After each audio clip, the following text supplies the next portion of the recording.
Cable news charmingly referred to me as Obama's baby mama. It was the first time I was on a magazine cover. It was a cartoon drawing of me with a huge afro and a machine gun. That knocked me back a bit. It did not define me. It didn't change who I was. And most importantly, it couldn't hold me back. That, of course, First Lady Michelle Obama delivering the commencement address at Tuskegee University last weekend. She's expressing some of the frustrations that come along with being the first African-American First Lady.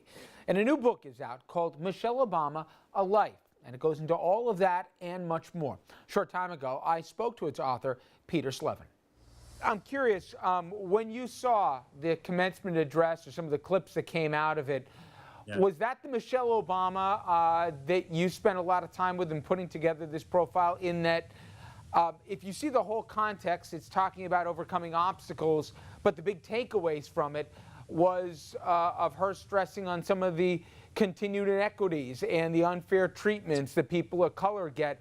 It's kind of that conflicted portrait, I think, that 6+ years into this administration, people still have of her. No, that's exactly right, Richard. And this is very much Michelle being true to herself, to her history, to what she has experienced. And when you look at what she's trying to accomplish in the White House, the thread that connects everything is really inequality. It is a world that she has lived, a life she's lived. It's a world she's experienced. And it's one that she clearly feels it's important to talk about it here, especially in the second term.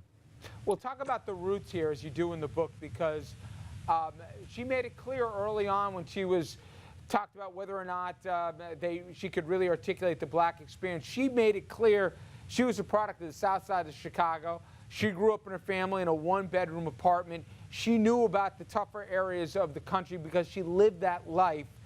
How much of that narrative really defines who she is now?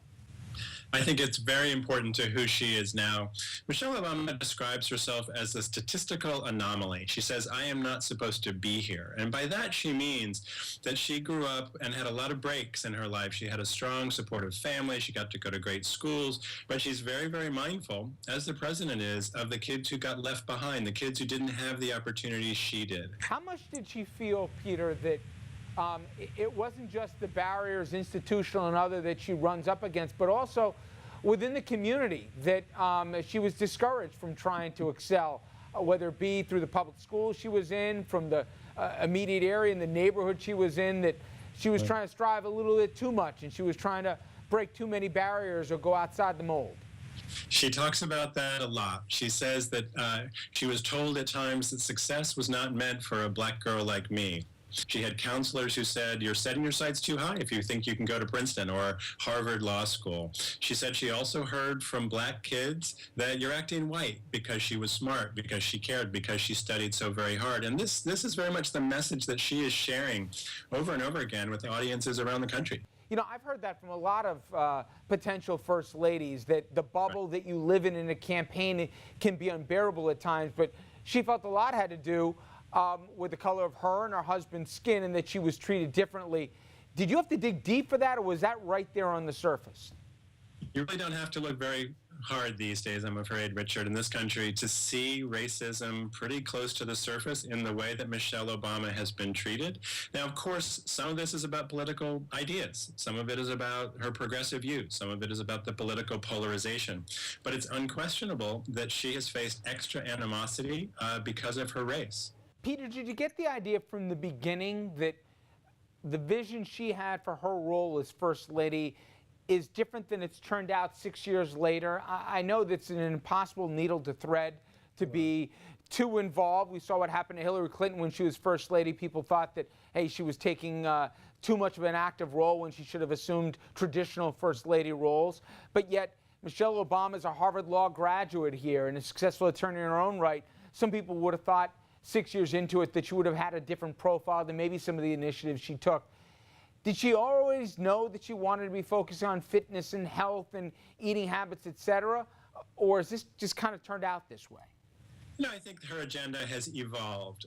It's absolutely right that Hillary Clinton set out to do something far more ambitious than Michelle Obama ever tried, and that was her healthcare initiative in the early 1990s, and it went down in flames. And Michelle Obama was determined when she came in not to try to do something that ambitious, not to run policy in any way. She has chosen the issues, though, that have spoken to her, and they're united, I think, by the thread of unfairness, as I write in the book, of trying to unstack the deck in some small way. We've all heard rumors, and some of it founded possibly and some not, that there's been a lot of tension on the east wing of the White House, that there's been high turnover, whether it be of the First Lady's staff. What is the temperature that she brings? Is there a hard edge that doesn't suffer fools gladly? Is this just an unfair standard that she's held against versus predecessors? What was your take? What I've found in talking with her staff, former staff, some friends, Michelle Obama has very, very high expectations for herself and for everyone around her. Her emails to her staff can be blistering if she thinks things weren't handled professionally, but she is very clear that her standards are high because she wants to do well. She wants to represent the administration well. No one has higher standards for herself than Michelle Obama does, and I think it's important to see it in that perspective as well. Certainly, we only have to look at the upcoming political cycle to see, obviously, Hillary's reemergence as a national political candidate. Do you think Michelle Obama has any interest whatsoever in A, running, or B, if her daughters wanted to follow into the family business, would she discourage it strongly? You get the impression, just as a constituent, if you will, or just a viewer, that she tolerates it, but doesn't like this insular life that is Washington, that is national politics, that's the bubble of being in the White House. It is clear that this is not where Michelle Obama would have chosen to spend 8 years of her life. As far as her own ambitions, I defer to Barack Obama on that one. He was asked recently, gee, if we said 10 years from now that your wife was running for president and she was in politics, what would you say? He said, well, I would think she'd been abducted by aliens. As for, Malia and Sasha Obama's careers, gosh, they've got a long way to go. They're just teenagers. It's said that one of the most interesting books, and I share a panel here with one commentator who said, just wait till the Obamas have left the White House, the book that they will write. You probably have more insight than almost anyone. Do you think we're going to have a no-holds-barred look about a first family that felt that they were under maybe a microscope that we've never seen before, more than that they were either mistreated or misjudged because of their last name and their color, with all the Secret Service failings and all the rest that went attached with it? What kind of a book do you think they're going to write when it's said and done?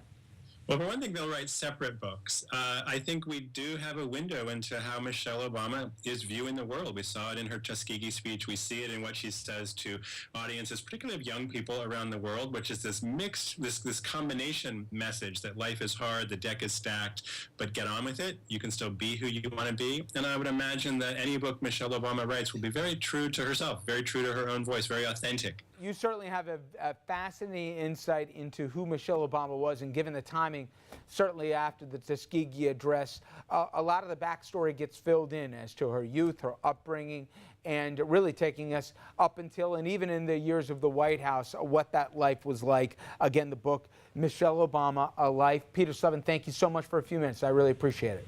Thank you so much, Richard. I appreciate it. And coming up next, we're going to have your Hudson Valley headlines, so please stay with us.